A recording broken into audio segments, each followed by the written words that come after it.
মানুষেরা সাত সমুদ্র পার হয়ে এসে দেশ চালাচ্ছে আর সব বেটাদের অধিকারের শিক্ষা দিচ্ছে।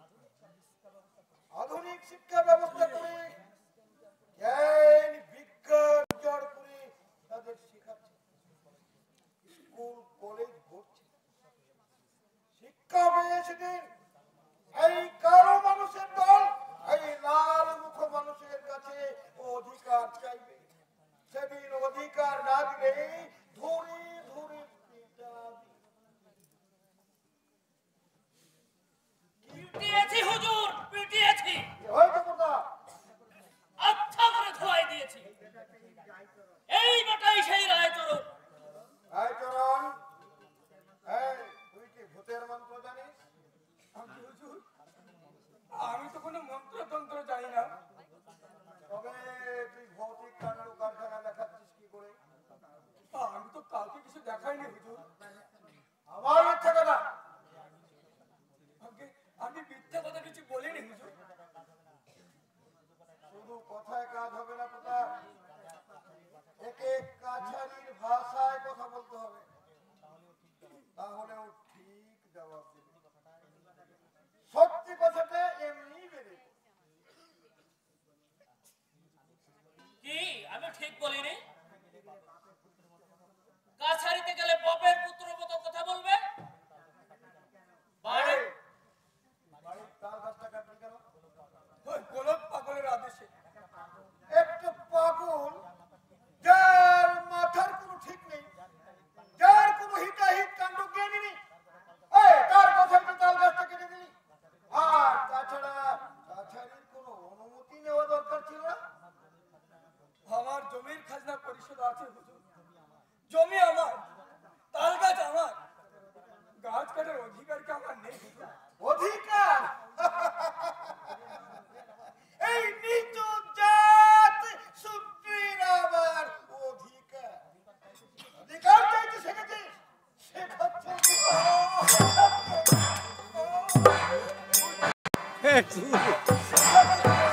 চুলটাতে উঠে যাবে।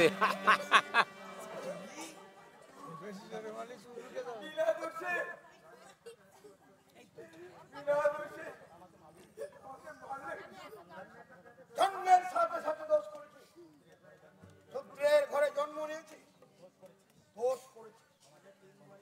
সমাজের তিন বর্ণের সেবা করা তোদের জন্ম, তোদের অধিকার কেবলমাত্র আদেশ পালন করা। চিরকাল মাথা নিচু করে উচ্চ বর্ণের পদসেবা করবেন না। হুজুর, বেটা ভারী চাটাং চাটাং করছে। বাড়ি পেয়ে ধান আদায় বলে অপমান করছে। অপমান করছে? এই নাইবের দাদাকে অপমান করছে? সে তো আমারই অপমান। বল, বাড়িতে আগুন ধরে না? আমি এখন ঘরে নেই। তবে আগুন ধরলো কি করে? বাবু, আগুনে শেষেই ধরে গেছে। কেমন ভালো মানুষ, যেন ভাজা মাছটাকেই উল্টে খেতে জানে না। যতই ব্যঙ্গবুদ্ধি তোমরা করো, আমি সত্যি কথা বলছি। আমি ঘরে আগুন দিইনি। কে দিয়েছে? গ্রামের মানুষ। ঠিক এই অভিযোগটা করার জন্য ষড়যন্ত্র করে তুই ঘরে আগুন ধরিয়েছিস। আমি আগুন দিইনি। ওই গোলক পাগল তালের ডগায় আগুন দিয়েছিল।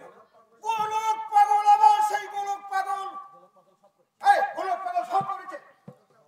যত সমাজ বিকল্প, রাত দুপুরে পাগল এসে আগুন ধরিয়েছে।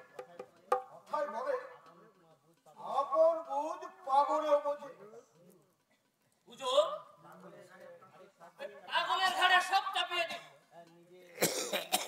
নিজে সাধু সাজতে চাইছে। বেটা এক নম্বর মিথ্যে পারি। আমি মিথ্যা বলিনি হুজুর। সত্যবাদী যুধিষ্ঠির। তা বাবা সত্যবাদী।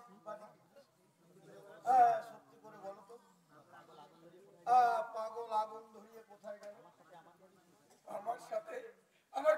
শুয়েছিল? ওরে আগুন ধরে ঘরে শুয়েছিল যত সব গাঁজা খুরি গল্প।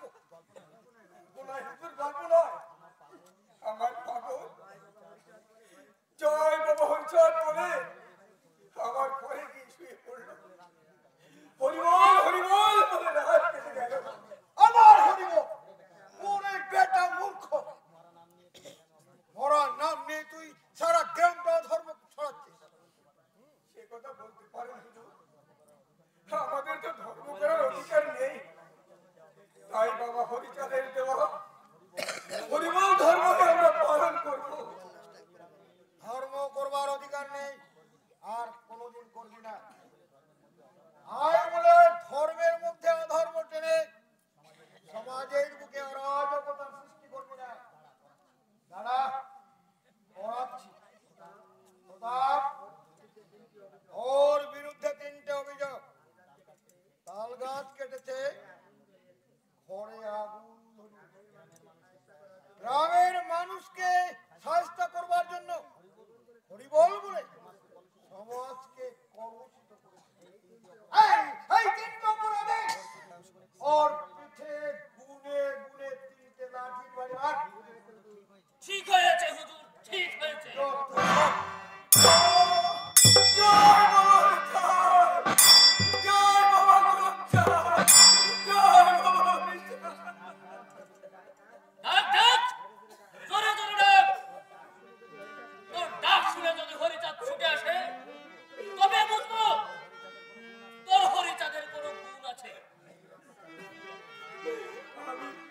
আমি এই অত্যাচারের বিচারের পর বাবা হরিচাঁদের করে দিয়ে আইচরণ, আইচরণ অন্যায় করি তুই যা করেছিস তোর তো আমি বিচারই করি। তোর জিহ্বাটা আমি কেটে দিলাম। শয়তান, কনের সীসা ঢেলে দিয়ে প্রখর রোদের মধ্যে তোকে 3 দিয়ে গাড় করে রাখতাম। ওই তাল তোর ডাক তো ওই হরিচাঁদ শুনতে পাচ্ছে না। তুই নিজে গিয়ে আমার বিরুদ্ধে অভিযোগ করে আয়, দেখি তোর হরিচাঁদ আমাকে কি করতে পারে। দয়াল দীনবন্ধু বাবা হরিচাঁদ, তুমি বিচার করো ঠাকুর, তুমি বিচার করো, তুমি বিচার করো। করবি না বিচার? আইচরণ হরিচাঁদ এই ধরনের বিচার দিতে গেল। দুর্বলের বলই ভগবান।